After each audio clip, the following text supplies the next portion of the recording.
ভাই আসসালামু আলাইকুম। ওয়ালাইকুম আসসালাম। ভালো আছেন? হ্যাঁ আছি ভালো। আপনার কি নাম? আমার নাম নূর মোহাম্মদ। এই গ্রামের নাম কি? বাঁশগ্রাম, কুষ্টিয়া জেলা, উপজেলা কুমারখালী। এই মসজির মালিক তো আপনি? হ্যাঁ, মোষের মালিক আমি। কতদিন মোষ পালেন? আমি আজ 40-45 বছর মোষ পুষছি। আমার অন্য কোনো চাষাবাদ করিনি, এই মোষের বাড়ি আমি জীবন চলে গেল। আয় উন্নতি আমার হইল না। আমি ঘর বাড়ি জায়গা জমি করতে পারতাম, তা আমি কিছু করতে পারিনি। কিভাবে মসজির উপার্জন করেন? মোষ কিনে খাওয়াই, গাড়ি বই। উপার্জনের মূল অবকাঠামো বা মূল যে দিক নির্ভর সেটা হচ্ছে মোষ পালনের উপরেই। এই মহিষ জোড়ার দাম কত? এই মোষ জোড়া আমি কিনেছি 4 লাখ টাকা। বিক্রি কত করবেন? এখন এই মোষ বিক্রি করতে গেলে হয়তো এখন লস যাবে। আমার এই মোষটা কিনা হচ্ছে গা 4 লাখ টাকায় দিয়ে, আমি দিয়ে আসি বাকি। আমার নাবের টাকা তো সে ব্যাপারী খেয়ে ফেলেছে।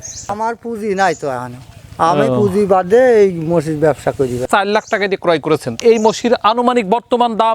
আনুমানিক বর্তমান দাম এই মোষের পুরা দামটা হচ্ছে গা, আমি যে সময় আনেছি মোষটার নগদটায় কিনতে পারি 3 লাখ টাকা কিনা। এখনো পুঁজিবাদীদের হাতেই ব্যবসা। পুঁজি বাদে ব্যবসা করলে পারে, তার আবার কিছু থাকে। 40 বছর আগে যখন মোষ পালতেন তখন এরকম এক জোড়া মোষের কত টাকা দাম? আমার প্রথম মোষ কিনা 5,000 টাকা। মানে সে কি এর থেকে ভালো মোষ না এরকম? পিস চাইতে ভালো ভালো মোষ পুষেছি আমি। সেই মোষের এখন দাম কত হতে পারে আনুমানিক? মোষের দাম এখন আনুমানিক তার দাম 7-8 লাখ টাকা। 5,000 টাকার পণ্য এখন 7 লাখ টাকা। 7 লাখ টাকা। এই যে এতটা ব্যবধান হয়েছে, তো উপার্জন করে আপনি যে ভালো একটা অবস্থানে দাঁড় করাতে পারছেন বা সন্তানদের ভালো জায়গা নিতে পেরেছেন, এরকমটা কি সম্ভব? আমি জীবন ভরকেই খাটাখাটনি করেছি, অতটাই আমার খাটাখাটনির ব্যর্থ জীবন, আমার কোনো ফল হয়। ভাই সকলের সাথে থাকিয়ে খাটিয়েছি, খাটিয়ে খুটিয়ে যাই করেছি, আবার যে পেতো খাইয়া যাই করেছি, আমার সারা জীবন এই খাটিয়েই গেলাম। তাছাড়া আমার ছেলে মেয়ে কয়টা? আমার 2 মেয়ে আর 1 ছেলে। মেয়ে তো বিয়ে থা দিচ্ছেন, একটা দিছি। এখন একটা ছেলে আর একটা মেয়ে। হ্যাঁ, ছেলেটাই ছোট। ছেলেটা ছোট। আচ্ছা, আপনি এখনো সেইভাবে দাঁড়াতেও পারেননি? কোনো আমি সেই পরিবেশে যেতে পারি না। পরিশ্রম করতে করতে আমার জীবনে আমার মনে হয় শৌখিন না গেলে আমি পাবো না, এইভাবেই শেষ চলে মানে যাবে। প্রথম থেকেই কি পুঁজিবাদীদের হাত থেকে মোষ ক্রয় করতেন না নগদ টাকায়? আগে মোষ আমি নগদ টাকায় কিনা বেচা করতাম। করতে করতে আমার একটা দুর্ঘটনা, একটা ব্যাপারীতে পয়সা মারি দেওয়ার পরে আমার আর সেই পুঁজি আর এই মোষের উপার্জনের উপর তো অনেকেই ভালো হয়ে গেছে, তা আপনার না হওয়ার কারণ? কেরোর এই জিনিস পুষ্টি ঘর বাড়ি জায়গা জমি কিছুই থাকে না।